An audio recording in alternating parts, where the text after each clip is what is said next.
We have another story in our Jira project. Let me show that. This is the second user story that we have, for which we need to create test cases for API. This API get all product for ABC Corp. The method that needs to be used is get, and response code expected is 200 OK. So let's generate test cases for it. The ID of this user story is scrum-2. So let me go back to HTTP-IE.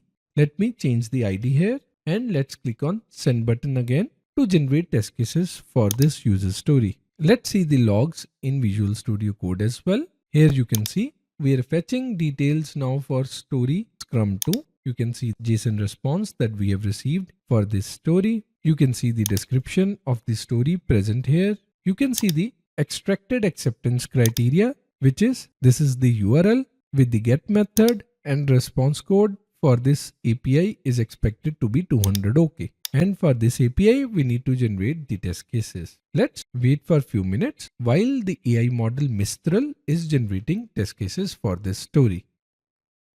And voila, you can see that our test cases have been generated successfully automatically with the help of GenAI model Mistral. Let's review these test cases. So the first test case is TC API get all products 001. The steps are navigate to the URL. This is the same URL that is present in the description of the user story. We need to send a GET request. We need to verify the response status code is 200 OK. We need to extract and save the returned products data in a variable. Test data is not applicable here because it's a GET request. Test case description to validate that the API returns all the product correctly with status code 200 OK. The response should contain an array of product objects and status code should be 200 OK. So the first test case seems to be fine. Let's go to the second one. The description is to validate that each product object returned by the API contains the expected keys. If the product has these details like ID, name,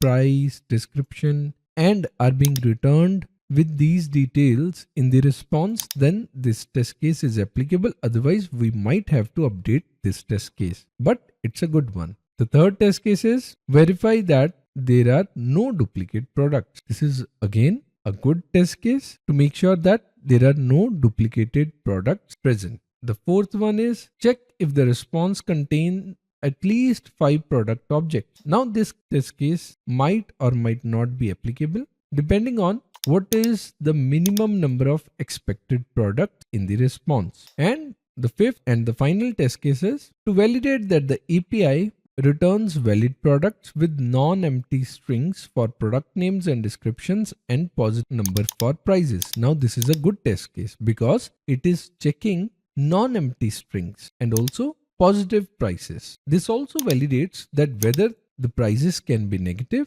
or that whether the product names and descriptions can be empty or not. So these are good test cases given by the AI. We need to just review these test cases before we add these to our test cases tool. So to summarize, that's how you generate test cases with the help of GenAI in an automated manner by fetching story details from Jira. You can provide the story ID or bug ID to this API, and using the open source Ollama models like Mistral, this application will generate test cases for you. I hope you have enjoyed this entire demonstration, which is one of its kind and has been specially implemented in this course. I hope you have enjoyed this lecture. You will be able to automate your test case generation using this application. You can run this application on your system, and if you face any issue, please let me know and I will be more than happy to help.